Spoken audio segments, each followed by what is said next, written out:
The very idea, the very idea, and that this was also this was also the so-called rationale for the creation of forest department. The whole thing was that these are common lands, not owned by any individuals. Forests is the common resource, common property resource. So if not regulated by state, it would lead to tragedy of commons, and we would lose if it is left, if the things are left on its own.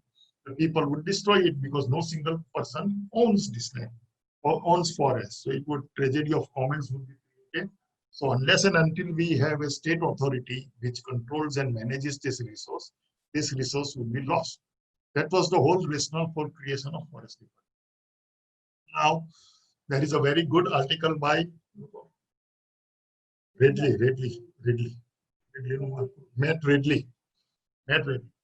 In fact, that is, although this was a commons, this is a common area, it's a regulated commons because people are living there on the ground, and they know that who is extracting more and who is overusing and who is not underusing, so they can easily control.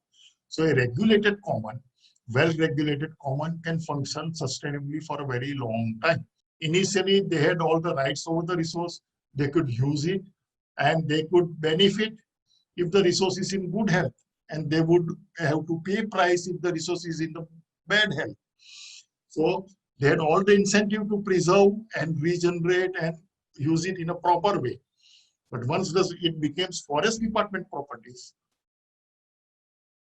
the tribals who are living there, other forest communities who are living in the midst of the forest, they lost all interest in protecting this forest because they won't get, in any case, they won't get anything.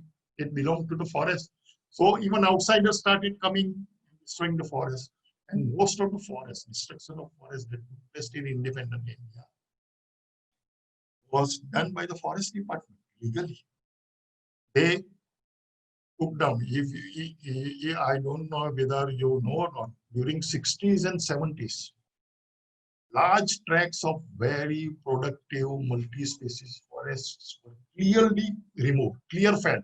All trees were cut to create plantations, big plantations. That was the major assault on the forests of India, during which most of the forests were destroyed. These were destroyed by forest department, the tribals.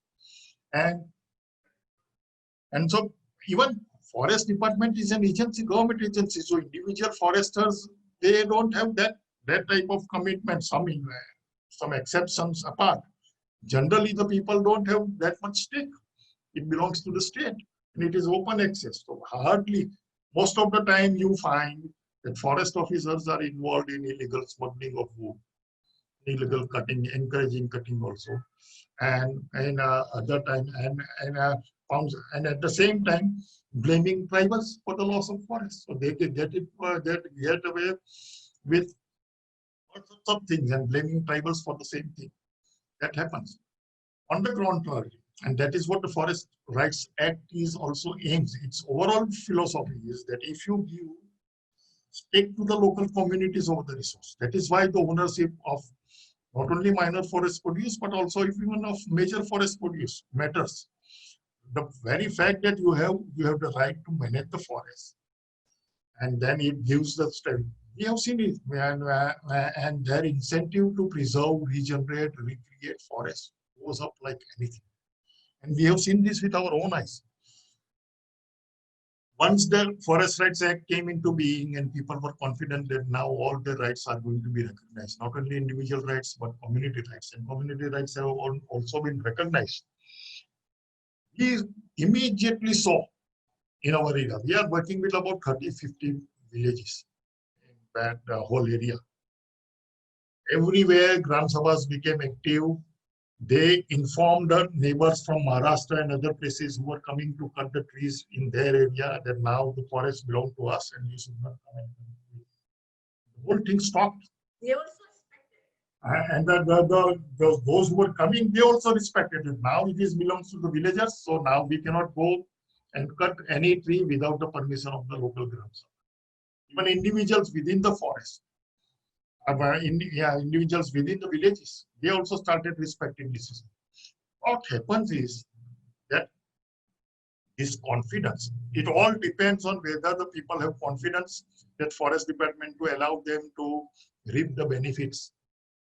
Because preserving and regenerating forest is a long-term goal. You are not going to able to see the forest regeneration within few years. It will take 5 years, 10 years. And once, if they regenerate the forest with all their efforts, after 10 years, if they are not allowed to use the benefits of them, then, and when they lose this benefit, lose this confidence that they would be able to use it, they lose interest. Here we have seen that whenever individual forest rights, they are confident that now rights on agriculture are going to approve, they would start preserving the forest. Once then there is a then the rights are rejected. Even individual forest rights claims are rejected, and their enthusiasm to work for forest protection goes down.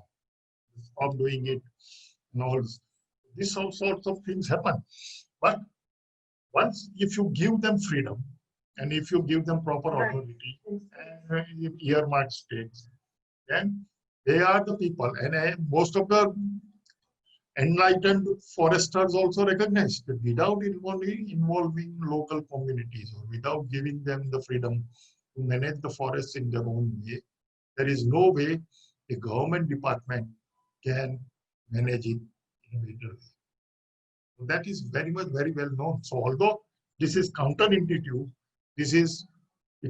one has to really see. We have seen in these villages where all the denuded hilltops, which were all denuded in just 2008-9, are now full thick with forests. They have regenerated forests without any major investment.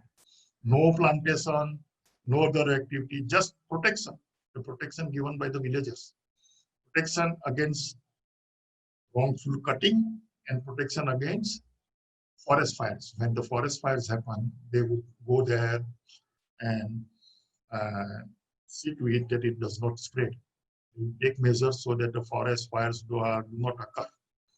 All these measures, they help a lot in regenerating forests. But one needs to see these things with their own eyes. Not only we can realize that this is what